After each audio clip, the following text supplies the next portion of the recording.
This is going to be Marco Pierre White's carbonara. It's got cream, it's got smoky bacon, it's got olive oil, it's got all sorts of things that it says you shouldn't have in it. I've been making Marco Pierre White's most viral dishes, and things get a little weird.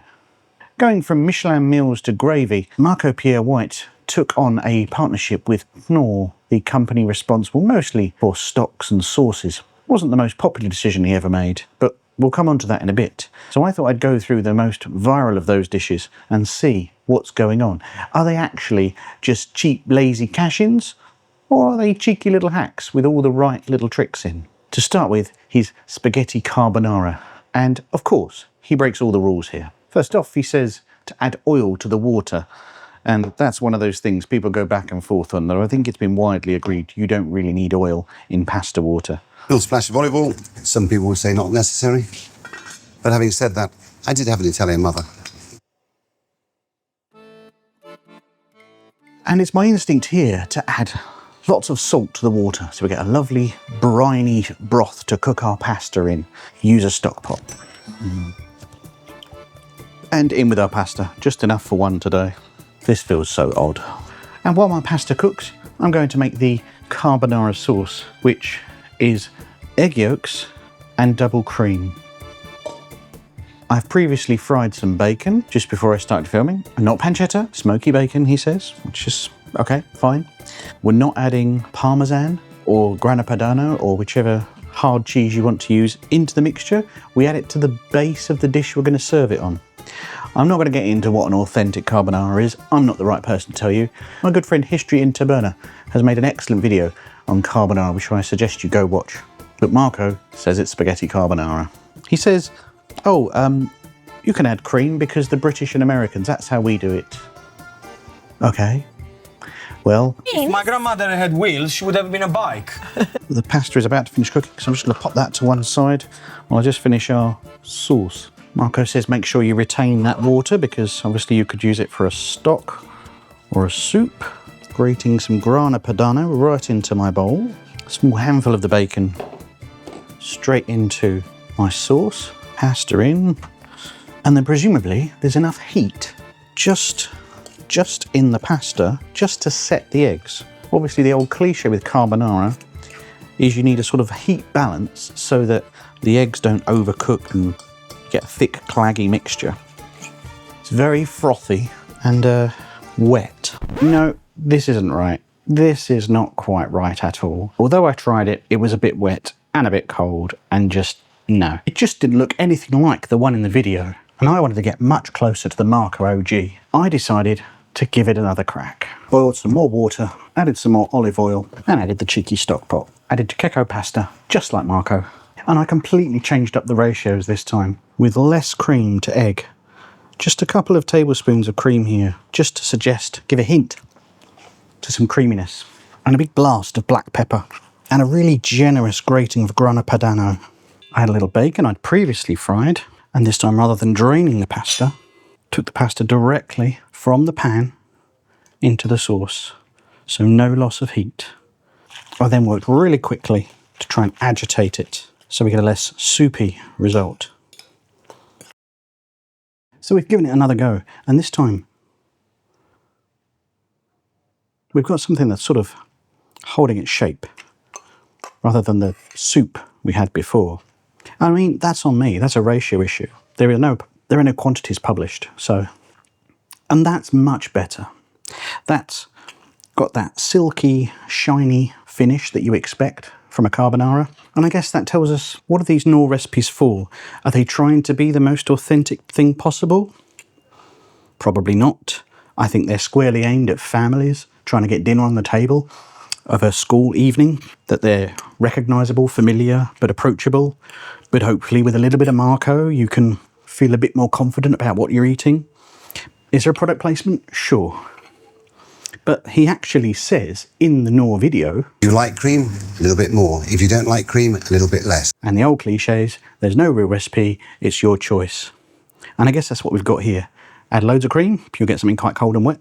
Add a bit less, and you'll get something much more recognisable. Is it authentic carbonara? I don't know anymore, and I don't know that it's particularly interesting to argue it. I think what's interesting is you get a pasta dish. Is it Alfredo? I don't know. Does it have guanciale? No. So, but we've got a savoury pasta dish with bacon, cream and cheese that I think most people are going to enjoy.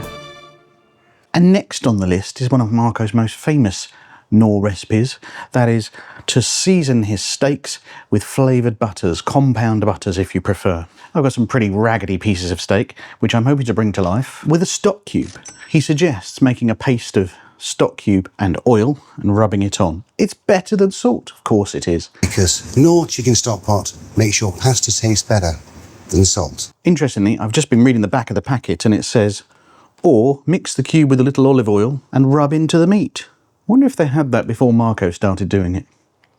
I mean, I see the logic, right? This is essentially beef flavourings, which we're then putting onto beef. So, you know, I kind of get the idea. He didn't say whether you should do both sides. I'm not going to.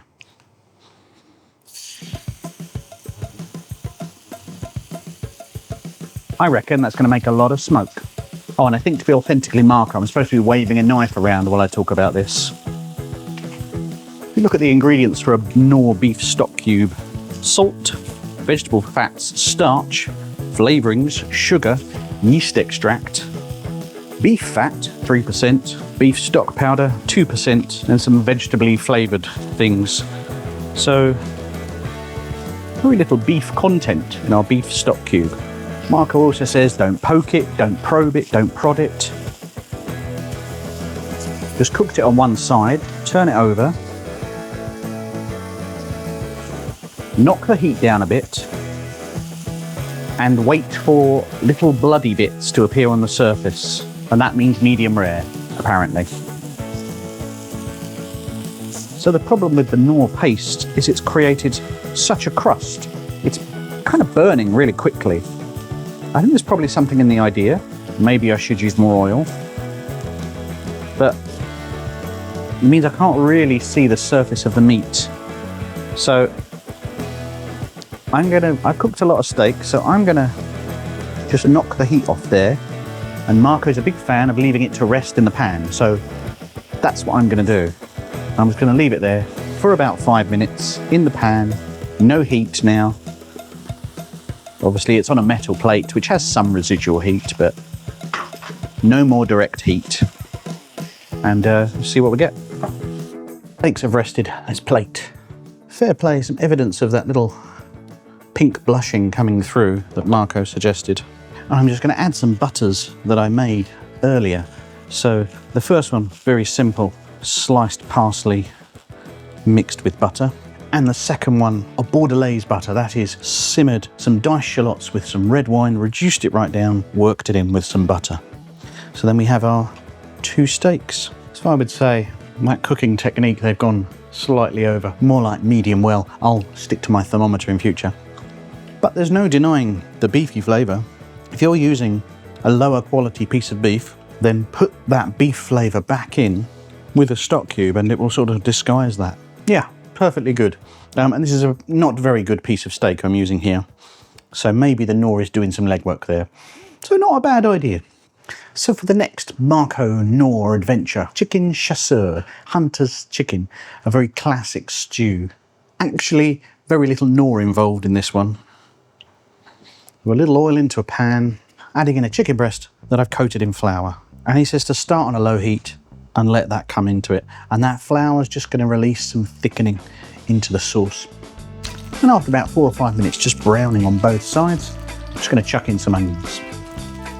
Chicken chasseur, really fallen out of fashion, I would guess. It's a classic French country kitchen dish. And no surprise that Marco is a fan of it. He loves the classics of the French kitchen that came in the 70s and 80s into bistro cooking. It's what influences a lot of his home style cookery. Nice gentle cookery, the way Marco likes it. Let things happen softly, softly, at their own time. We're just taking that harsh acidic edge off of the onions. And now after a couple of minutes of those onions softening, just gonna add some brandy. Just gonna let that bubble furiously and then reduce down. As Marco quite rightly says, if you pour that on top that alcohol can stay on top of the chicken and be unreduced. And then another layer of alcohol, this time some white wine. Again, just looking to reduce that down so we're left with all those sweet, fruity flavours of the wine and the brandy. And now seems a good time to add some tomatoes. And it's time for a stock pot too. And whilst our chicken and casserole carries on cooking, I'm just going to fry a few mushrooms and diced tomatoes together. They'll be combined into the sauce at the end. And just as our sauce is nearly done, I'm just going to add in some tarragon, and that's really one of the defining flavours, that fresh aniseedy flavour of tarragon. It's just going to infuse the sauce at the end there. So why does Marco do this? Why does one of the most celebrated chefs, the youngest to ever get 3 Michelin stars, and certainly the first of Britain to do so, why does Marco, the highest professional accolade he can get in his industry, start to sell gravy? One thing you can say about Marco, he's very resolute. He's absolutely standfast, and ever since he took on the promotion, he's never wavered in his support for Knorr. He's been asked about it, and sometimes jokingly, and he's always remained steadfast and said he likes it, he uses it. In fact, if you dig around, you can find evidence of him saying he used them in his kitchens. He used Knorr products. So possibly that's why Knorr approached him at the time to say, why don't you come along and work on our products and promote our products. Hence, he quite famously became the face of Knorr for a few years. I don't believe the relationship still exists. If it does, he certainly doesn't produce any more content for them. And side note, if he did produce more videos, the internet would eat them up, literally. But off the back of the success of Hell's Kitchen in the late 2000s, you had Marco Pierre White with lots of time on his hands, and suddenly someone people were talking about, and that's what you want to promote your brand. No doubt, he received a fat stack of cash and presumably all the Knorr he could lay his hands on. It's not like I can talk. I distinctly remember at the time, the 2010s, the 2011s, when I was writing for my blog, bigspud.uk, as I still do, I definitely received stuff from Knorr at the time, stock pots, when they were making a big push on the market. I definitely took them, wrote about them. I found them useful in the kitchen to this day, Marco or no Marco. All right, these recipes can be a bit OTT, but they're an excellent standby. I need to add here, I'm not sponsored in any way at all. This is just coming from my kitchen. And we all need to pay the bills. Again, if you look at different videos on my channel and at just about every other YouTube of a certain size, they'll take sponsorships because you need to get paid to do this stuff. And it's no real different from Marco. And the fact that he remains absolutely steadfast that he uses them to this day, I guess we're going to take him at face value. He wrote an entire book about using household ingredients. And you can see here, Heinz ketchup, mustard, Coleman's mustard, Sarson's vinegar, Leon Perrins, and on the back, the Knorr Touch of Taste. I don't think they make this anymore. I used to really like this product. He says, I declare an interest or two. I work with Knorr, and within these pages I use Knorr's Touch of Taste and their stock cubes. I use them because they add flavour and I treat them as a seasoning. If you disapprove, don't use them. Every chef or celebrity of a certain level gets approached at a point to take on endorsements, whether it's Heston Blumenthal working with Waitrose, whether it's Jamie Oliver working with Sainsbury's. These financial rewards are invaluable. It's a two-way street. They get an injection of cash, the brand gets someone to lend credibility to their products. It must still work because it still goes on. Okay, I think we are there. My garnish is just finishing. I'm just going to rest the chicken from here. I did probe the chicken because it's quite hard to cook things in a sauce like this. Have some garnish. So, chicken chasseur. That was about 20 odd minutes, most of it hands off. That sauce is really strong, with the neat tomatoes, the alcohol flavours in the background, like that sweetness. Marco said, don't season the chicken. The stock pot's going to do it. And damn it, he was right. And a little bit of garnish of fresh mushrooms and tomatoes works really well. This is a very good dish. And if you made a big pan of it, with a chicken breast per person, some lovely mash on the side, and maybe some fresh greens like spinach or broccoli, I think you'd have a really hearty meal. Bring it to the table, family style, in the tray, in the pan. I think everyone will like it very much. So now on to Marco's Jamaican rice and peas. I'm not the right person to be talking about whether this is an authentic dish or not, but it's not. Even with my limited experience, I know rice and peas refers to a certain kind of dish, and what we're going to get is not it. But let's park that for now. This dish was so controversial, it got pulled down from the Knorr website. He was kind of forced to make an apology, and it's been taken the mickey out of for a long time. He's also clearly invented a story about going to Jamaica and having the locals cook it for him. I go to Jamaica now and then, and it's something the locals cook for me. So I started just by frying an onion, just a little bit of onion, again only making for one, and I'm going to add in some brown rice. And I've just added some water at a ratio of 2/3 water to rice. I then add in some chicken legs, just like that. Do we brown it? Do we flour it? Nope. Straight in the pot, he says. Straight in the pot. Of course, stock pot. And that's basically it. Just going to cover that and leave everything to cook, apparently. So after 30 minutes simmering, I've just probed the chicken. It's about 80 degrees, so that's absolutely fine. I did have to add a little extra water because it was looking a bit sad in there, to be honest. I was really worried it was going to dry and catch on the bottom.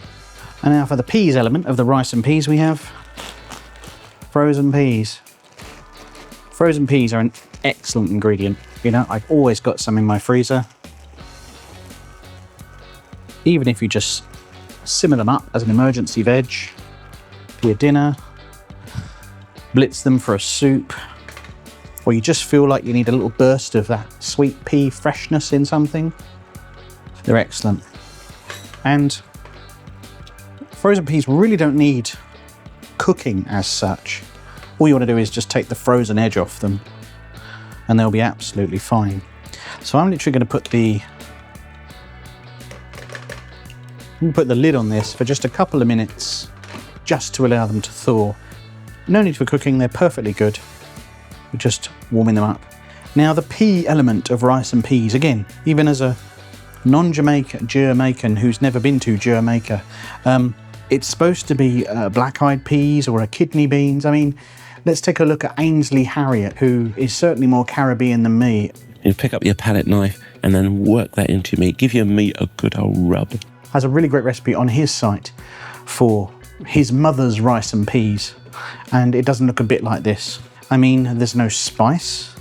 For one thing, I would expect a Scotch bonnet, or at the very least, some allspice, that absolutely, it's sweet and warming spice, kind of like nutmeg, but not really, kind of like cloves, but not really.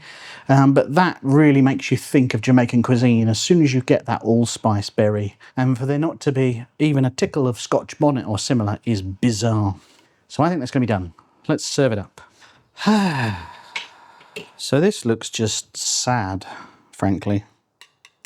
Let's try a bit. Well, there were hardly any ingredients, so it tastes of almost nothing as well. You know, yes, it tastes of stock, which is tasty, don't get me wrong. It's just so one-dimensional. Even just adding onions and peas isn't really, it's not really taking you places, is it? And the chicken is there, you know. It's such a waste of an ingredient. If forget the cultural heritage or otherwise of this dish for a minute, okay? Put that aside. Just as a piece of dinner from someone as gifted as Pierre White, it is an absolute failure. Surely you would brown the chicken legs first before adding to the casserole. Essentially, he's made a risotto, is what he's made, with brown rice. Why brown rice? Why not long grain rice? You know, I would coat those drumsticks in something. Again, I refer you to Ainsley Harriott's recipe where he cooks the rice and the chicken separately. It's a much more cohesive dish, and there's loads more going on because there's allspice, because there's Scotch bonnets, because there's other seasonings. This is just, I often think of cooking as a reflection of love and affection for who you're serving it to. And this has no love in it whatsoever.